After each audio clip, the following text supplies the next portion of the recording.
All right, everybody. Well, welcome back. This is going to be section 8.1, the start of chapter 8.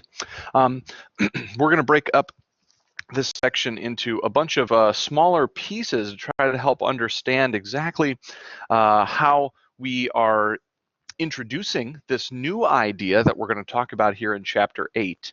And while this is a slightly different topic than what we did in chapter 7, it's extremely related, and we'll see that by the end of this section. So we're going to start here at the beginning. Okay? We have a bunch of different definitions here in this box, but actually before I go over them, I'm going to try to highlight a couple of the reasons why we're even at this section. What you may recall is that in the last section, we were creating different hypotheses. And we created hypotheses for proportions, we created hypotheses for averages. And you might recall that on the formula sheet, we kind of broke apart our formula sheet into these two halves, one dealing with p's and the others dealing with mu's. And when we did these hypothesis tests, we often at the end of the day would come down to some conclusion stating something like, we think P is going to be bigger than 50%, or we think P is going to be equal to 30%, or we think the average is going to be 50, or the average is going to be -6. Whatever it happened to actually be, we came up with some sort of a value that we thought that our parameter was going to be equal to, or maybe bigger than, smaller than, or not the same as. Well, let's suppose, for the sake of argument, that at the end of a hypothesis test, we're left with the idea that maybe P is like greater than 60%, or maybe we end with something like the average is less than 20. While that might be a helpful piece of information to have, we might want to know more than that. So in the blue case over here, if I know that there's a percentage that's greater than 60, just imagine that I told you got better than a 60% on the most recent, or on exam 3. That's not really very comforting, right? Like there's a lot of different possibilities that are still on the table. And if I said, well, I don't know, the average amount of dollars you're going to earn for doing this job it's about under 20. Well, that makes a big difference. If it's $19, it might be worth your time, and if it's $1, it might not be worth your time. So saying that something's greater than 60% or under 20 is maybe a bit too vague. So what we'd like to try to do in this section is expand our formula sheet to begin to create what we call confidence intervals. And so down here, we're going to talk about 8.1 in this section of the box, and that's actually going to relate to both of these blue underlined things that I'm putting over here. Okay. On the other side, we'll be dealing with 8.2. That's also going to construct something called a confidence interval, and this other thing down here related to a minimum sample size. Okay, so this is kind of how our formula sheet is going to be updated. In this video and a few of the ones to follow, we'll be taking a look at stuff over here on the blue side, and then in 8.2, of course, we'll take a look at stuff from the red side. Again, we'll see that everything we're going to do today is on this P side. So we're going to be back to dealing with questions that talk about mystery percentages. So here's the idea. Again, going back to the notes, I'm going to skip these definitions for a moment and read them after we kind of construct this general idea. So our big question ultimately today is going to be the following. This is the question that we're essentially trying to pose. We want to know, where is P? If there's a mystery percentage out there in the world, where is it? That is, like, what value does it have? And our hypothesis test can help us figure out whether we think it's equal to a value or maybe bigger or smaller, but we'd like to narrow that down. So I always go ahead and I draw the following picture. I know that wherever my percentage is, it's definitely somewhere on this finite number line, right? This percentage that I'm looking for, maybe it's the percentage of people that are going to vote for somebody in an upcoming election. I know that that's either somewhere from, it's somewhere from 0% up to 100%, right? It can't go less than 0, can't go more than 100. But in terms of where it is in there is very, very hard to answer. And this brings us to our first definition that we see up here. One of the things that we oftentimes have to do in statistics is create what we call a point estimate. It's a single value that we would use to estimate for a mystery population parameter, like our P here, this mystery value. And it maybe seems like no surprise that the best point estimate for a mystery percentage is to go grab like a sample mystery percentage. If you want to know what percentage of people are going to vote for someone in an upcoming election, go ask a bunch of people and you'll get some percentage, and at least that gives you some rough starting point. So maybe for the sake of argument, we ask some people and we get, a p hat value that's sitting right here on the number line. Again, this is what we called a point estimate. Well, the moment that we have that point estimate, we could start to ask, are we right or are we wrong, right? Like, is that actually where the value of P is, or is that not where the value of P is? And again, that's going to be extremely difficult to know because we don't know P. But if I look at all the possibilities that P could ever take on, the chances that I guessed it perfectly on the first try seems pretty slim. So what we're going to attempt to do here is to create an interval estimate or a confidence interval. And that's our second definition up here. This is essentially going to be a range of numbers that is believed to include the unknown population parameter that we're looking for. So we're going to go ahead and kind of imagine doing something like this. What if I went from that p hat and I went down a little bit, and then I went up a little bit, and I created a confidence interval? Okay. Now, then I could say, well, p hat's probably wrong. Let's make that, though, the center of an interval. And if I go down and up and I create this kind of blue window, I might say, well, maybe p is somewhere inside those bounds. Okay. The amount that we kind of add or subtract to kind of get to these upper or lower edges is what we refer to as that margin of error. And that's what we're defining up here. We start at that center value, and the margin of error is what we add or subtract to kind of create those endpoints. Okay.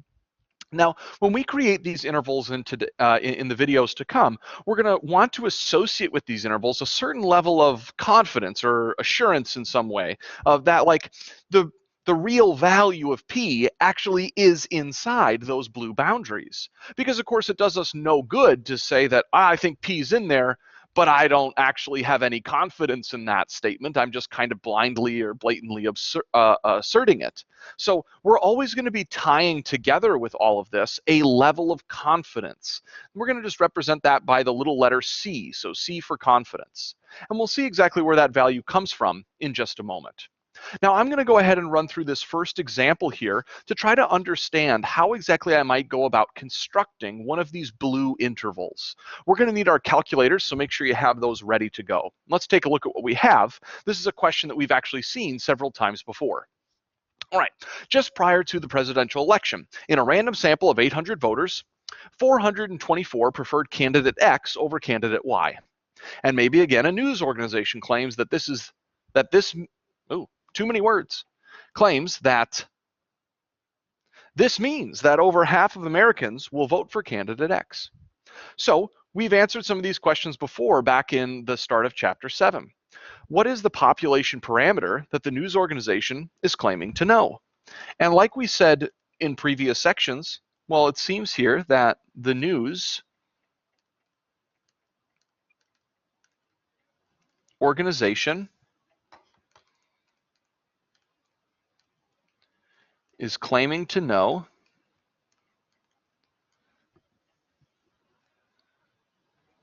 the percentage of all voters who will vote for candidate X. All right, so they're claiming to know something about a mystery percentage. They're claiming to know something about the value of P. And right now, we don't know what P is. The news organization is making some claim. Okay, they obviously have some information, though, that they might be going off of. And that creates a point estimate. What is the point estimate for this population parameter? If we don't know that blue value of P, can we come up with a p hat that might be able to at least get the ball rolling on guessing where that value is? So to describe this value, this would be the percentage of the 800 voters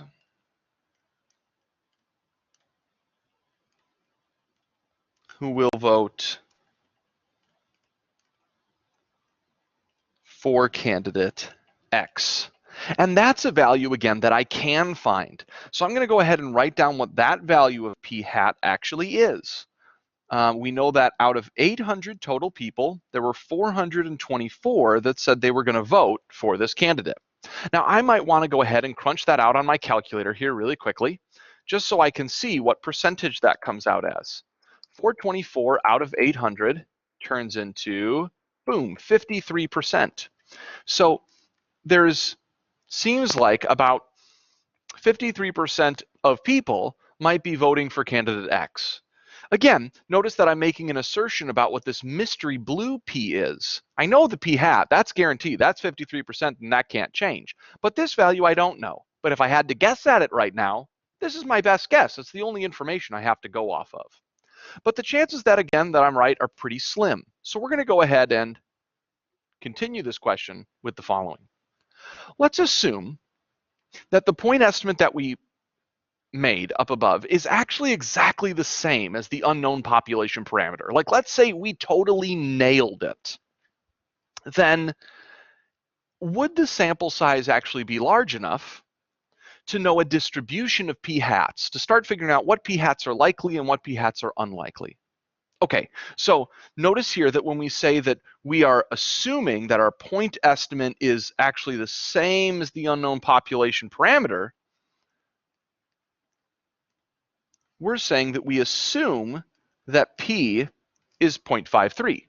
All right, now let's just see what happens if we made that particular assumption. Can I make the checks to see what happens with the associated P hat values? So I'm going to go ahead and do the same checks that we have always done to check for P hat. Remember, I have this 20 times little m less than or equal to big N. Okay, in this case, that would be 20 times 800. That's 16,000, and I want to know if that's less than or equal to n. Well, if capital N is all the people that are going to vote in the presidential election, yeah, that seems pretty safe. There's got to be more than 16,000 people planning to vote in the presidential election. Okay, so the second check would be, remember, n times what I believe p is, times 1 minus p, and I want that to be greater than or equal to 10. So that gives me 800. I believe right now that maybe P is 0.53, like maybe I nailed it with that P hat guess. 1 minus 0.53 would be 0.47. And if I crunch this out, well, let's see what we come up with on the calculator. All right, so I'm going to have 800 times 0.50 times 0.47. Oops, not 0.50, excuse me. I misspoke there. I'm going to need 800 times 0.53 times 0.47. Okay, so I get exactly 199.28. And that is certainly greater than or equal to 10. I can check that off. So with both of those conditions met, I can conclude that P hat has a normal distribution. Okay, so with that in mind, I'm going to go ahead and move on to part D. Again, my goal right now is to figure out how I could construct an associated interval. So here's what we're going to go ahead and do. I'm going to attempt in part D to determine the cutoffs for the top and bottom 5% of all possible p hat values. Remember that our p hat values, we know, line up on a number line. A lot of different p hats could have been found. We just found up above that they have a normal distribution. We even know that the average right now we believe to be 0.53. And remember that the standard deviation formula for the p hats was this giant scary square root. It was like the original value of p, 1 minus p, and we divided by the sample size, all under that radical. Okay, so this is the distribution that I'm working with, and I want to find the cutoffs. I want to find like the p hat values that would kind of isolate out the top and the bottom 5%. So let's see. Let's suppose that the bottom 5% is sitting right here. This is 5%. And the top 5% is sitting up here, also 5%. Then I'm interested in these blue p hat values that fall right on those red lines. I'm interested in determining them. So maybe I call this one, p hat number 1, and I call this p hat number 2. Those are the values I want to find. Well, this is actually pretty nice because finding these values should be really easy.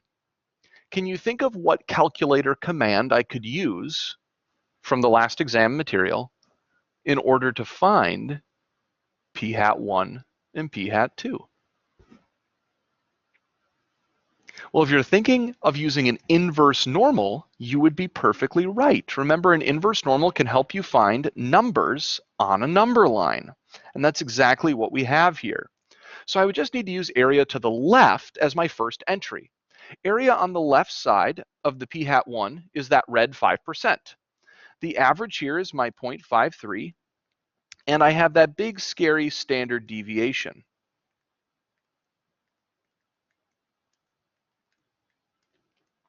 If I was to go to the calculator and crunch this out, I could find that value of p hat number 1. So I'm going to go ahead and do that on here. So I'm going to clear that out.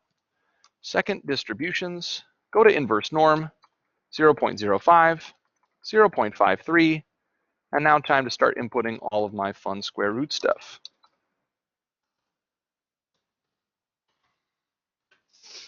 Okay, so I insert all this information, and here's the value that I got, 0.500.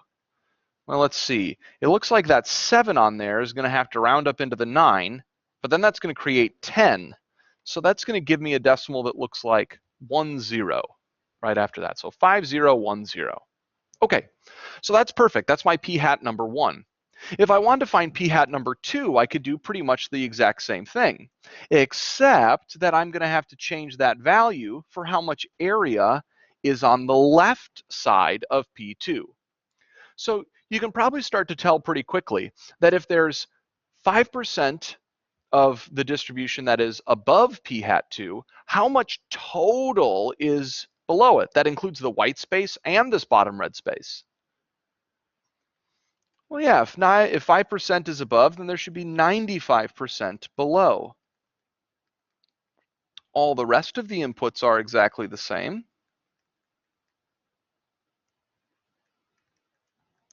I can type everything else in identically, and then I can go back to my calculator to find what p hat number 2 would be equal to. So I'm going to go ahead and actually try to crunch that out here. I really only have to change that first value to 0.95, and I get the following result. I got 0.5590. Okay, so this here is what I could start to go ahead and use to ultimately create an interval. You can see that these blue p hats kind of help to form the beginning and end of an interval. And our original value of p hat is kind of sitting in the middle. This helps us answer part E. Can create an interval where we think the actual unknown value of p may possibly reside. Okay, well, the first part of that question is very easy. So I'll say, we choose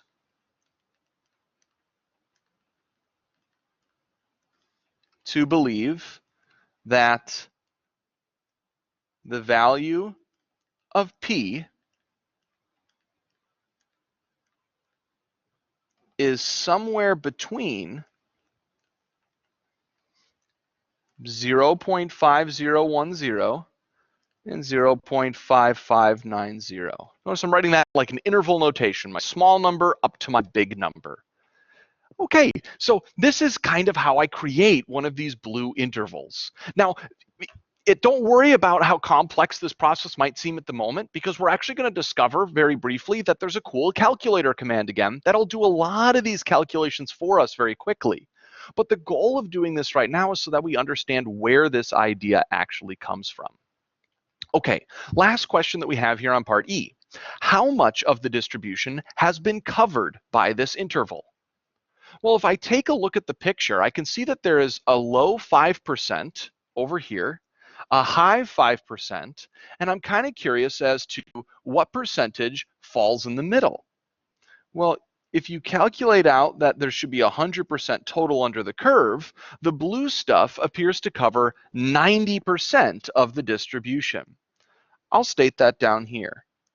the interval covers 90% of the distribution. Okay. So this 90% that's being covered by the interval is going to be a very, very important kind of value. We're going to see it has something to do with how good we should feel about the fact that this interval here actually does have the value of p inside of it. Remember, we just kind of made this interval up as a guess. We said, I found 0.53 as my p hat, and I was probably wrong.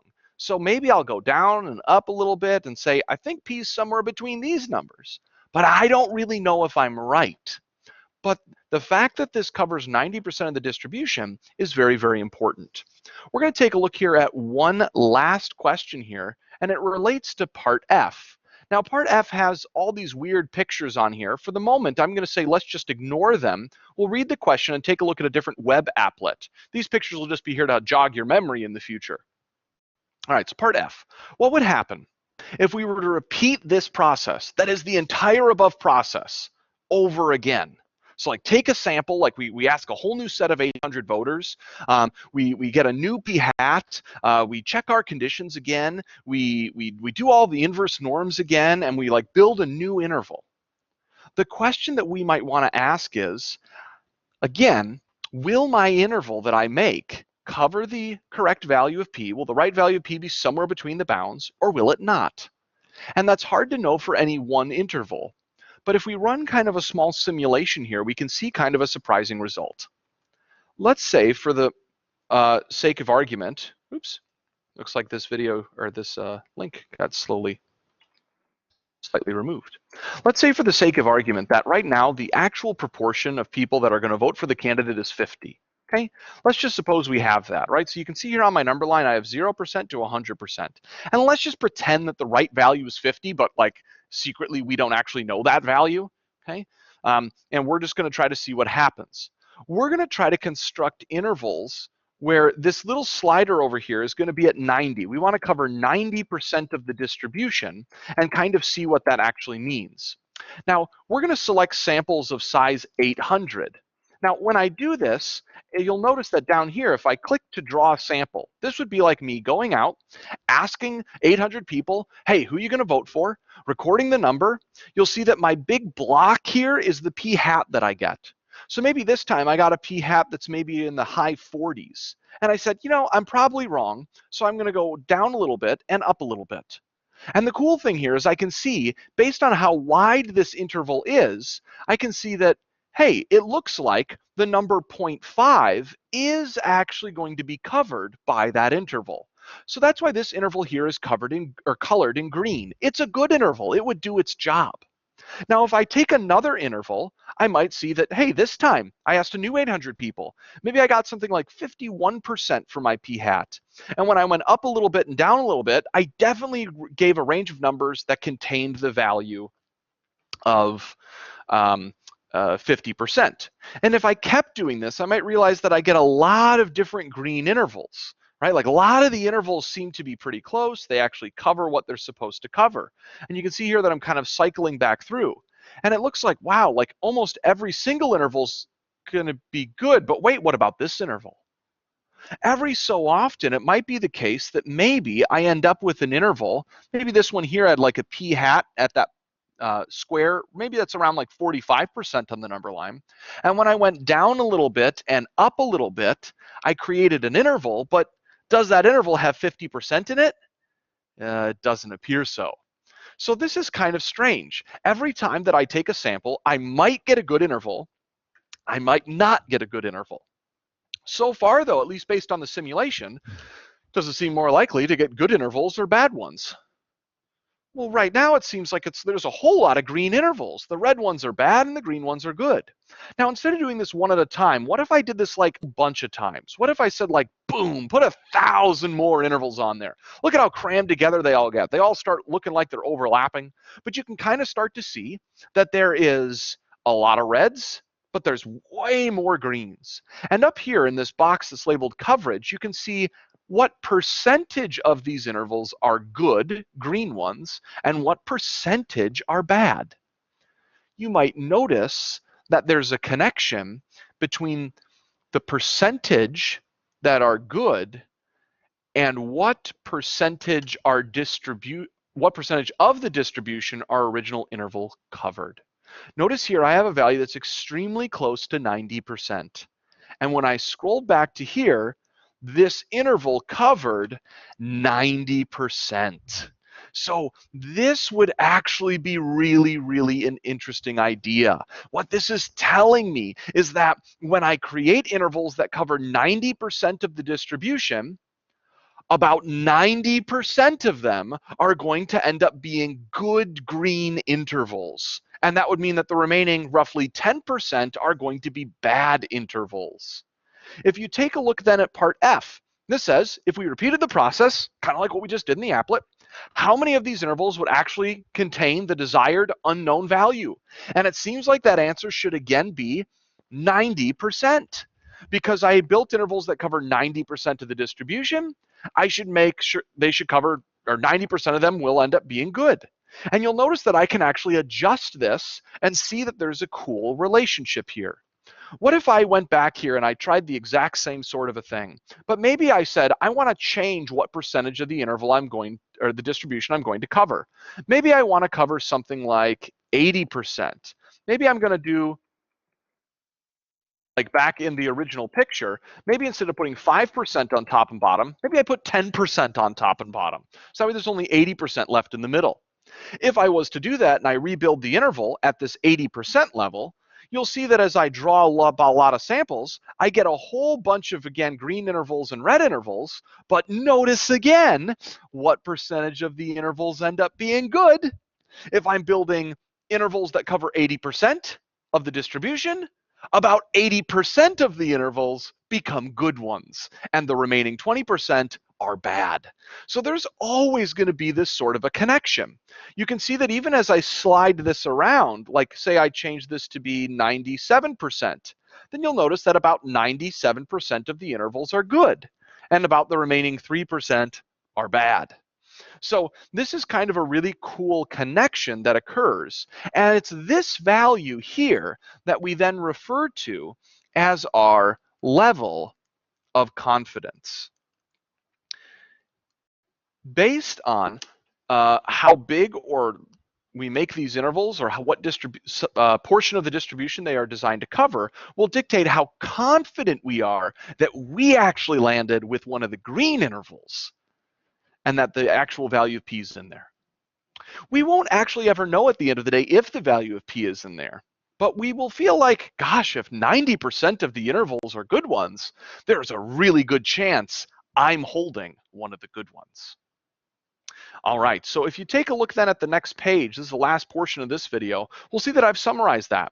A C% confidence interval, so maybe that's like a 90% confidence interval, means that 90% of all possible samples results in intervals that include the parameter. And 1 minus that, so then maybe that's like 10% of all possible samples would then result in a confidence interval that do not include the parameter. So again here, we're talking about I'm going to have good intervals that include the parameter, and there are bad intervals that do not include the parameter. All right, that wraps up this video. In the next one, we'll take a look at how we can actually use the calculator to help us actually go through and compute intervals a little bit more quickly.